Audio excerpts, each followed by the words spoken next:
The ground beneath our feet, the landscape, bears study because it is the ground of our being, the material basis of our existence. Our lives take place. We live in locales that affect us enormously, physically and psychologically, in ways that seldom rise to conscious awareness. Where we are helps determine who we are and how we interact with our world.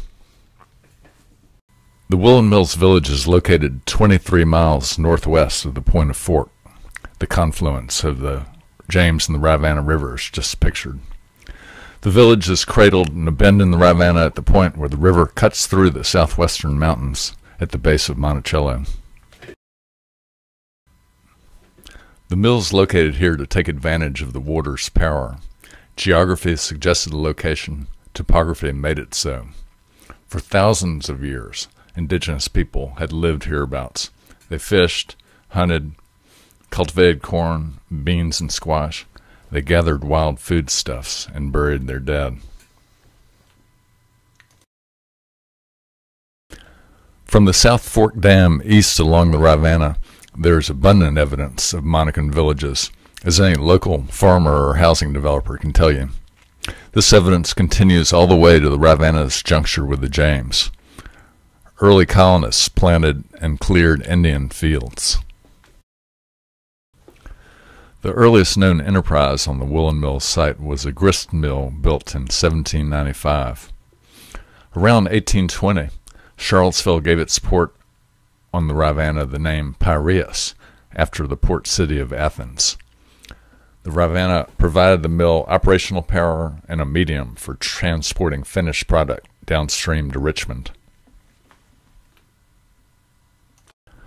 The mill's 13-acre core lies at the northwestern base of Monticello, near Secretary's Ford, where the Indian buffalo hunting trail, three-notched, crosses the Rivanna. In 1852, Episcopalian and dry goods man John A. Marchant sold his house on Park Street and moved east, buying the so-called Charlottesville factory. These businesses, a cotton and a wool mill, a grist mill, a sawmill, and a plaster mill, were located at the confluence of Moores Creek and the Rivanna. Fast forward to March of 1865. A good measure of the factory's cloth was being used for Confederate uniforms, but critically, the factory was located next to the Virginia Central Railroad Bridge, which had been extended to Charlottesville in 1850. So while Sheridan and Custer spared the University of Virginia and the city of Charlottesville, on March 3, 1865, they burned the railroad depot and several railroad bridges. In the course of destroying the Secretary's Ford Bridge, tons of cotton and wool cloth, the mills, and the merchant's source of livelihood were destroyed. As they say, collateral damage. 9 months earlier, in June of 1864, Henry Clay Marchant had purchased the mills, machinery, and Piraeus real estate from his father for $17,000. Unfortunate timing. Most mortals would have been sorely discouraged to acquire and immediately experience such a devastating loss. This was Marchant's second unfortunate encounter with federal forces. In 1862, CSA Corporal Marchant had been shot and severely wounded in battle. But Marchant was made of tough stuff. Clay Marchant was representative of a curious union of business and religion, which saw God's hand in every commercial success or failure.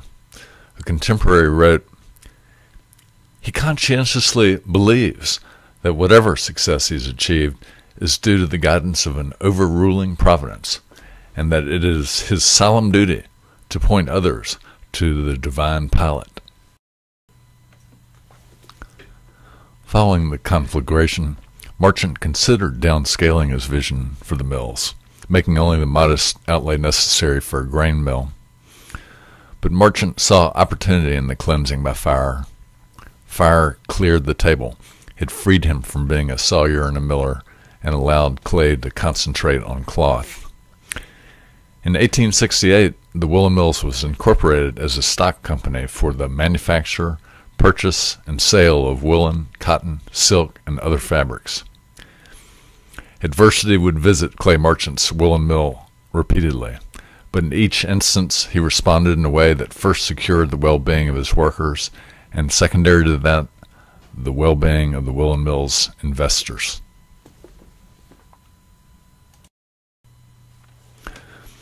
Marchant navigated the perilous waters of the 1873 panic by careful management of the mill's many moving parts, its people, its inventory and materials levels, its sales.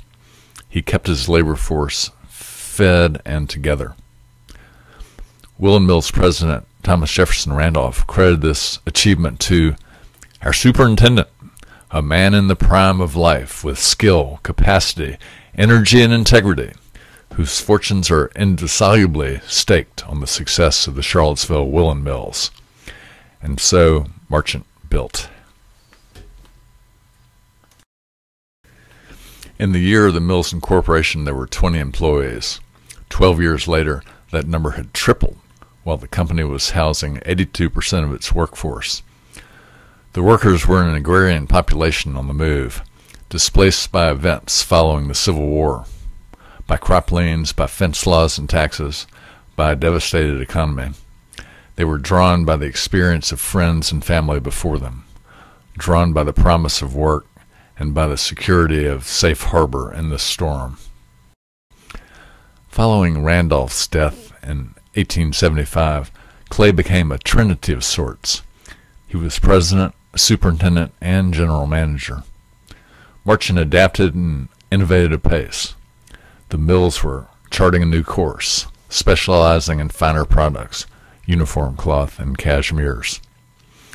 At the 1877 Virginia State Fair, the company displayed 27 varieties of cloth. In 2 decades, the mill moved from coarse to fine cloth, achieving a national reputation for quality, durability, and color fastness in the process. Guards at the 1893 Chicago World's Fair wore uniforms made of Woolen Mills cloth. Purchasers of the cloth included West Point, the Tuskegee Institute, police and fire companies across the country, the U.S. Postal Service, and the U.S. military.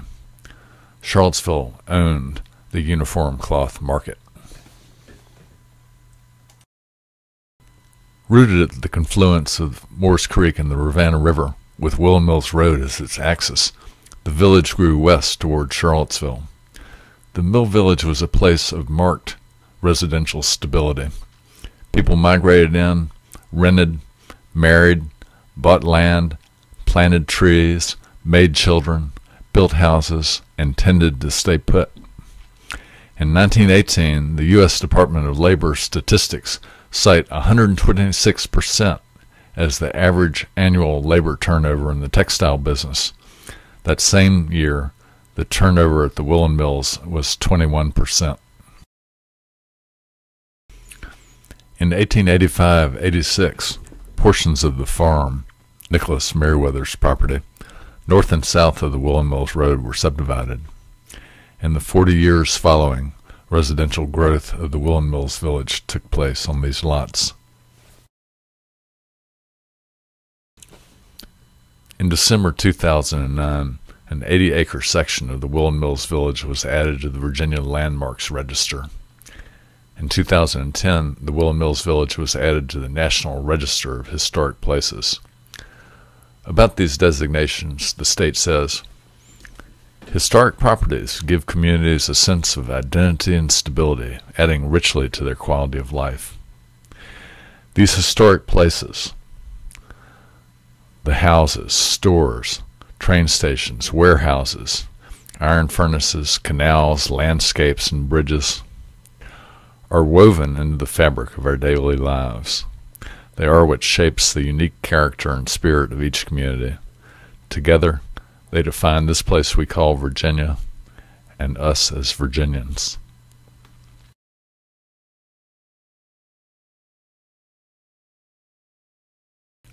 The national recognition was received 100 years after Clay Marchant's death.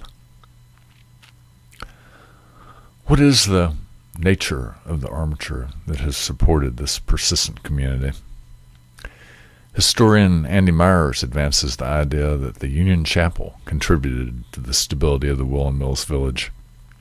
In 1910, there were 130 employees at the mill, and on Sunday afternoons, on average, 200 community members would show up for Sunday school at the chapel.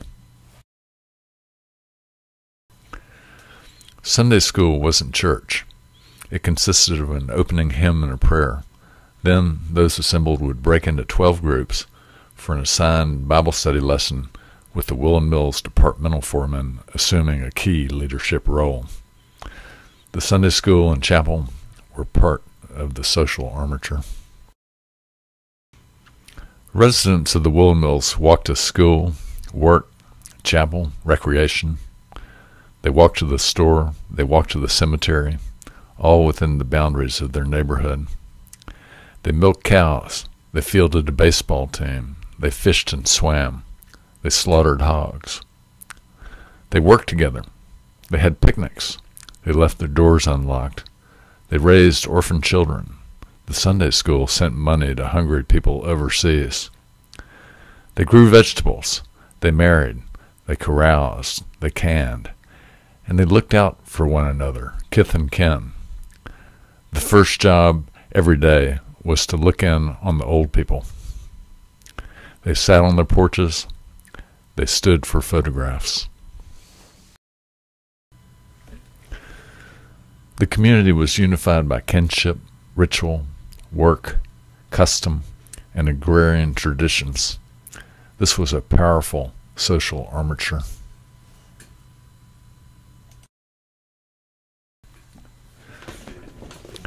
The built environment of the Woolen Mills has persisted. The physical accommodation of a community requires more than the addition of a bunch of roofs. A community is about scale and detail, about context, about soil, about lighting, about gardens, about mass and form. It is critical to create a place worth caring about, a place worth loving. These things are part of the armature.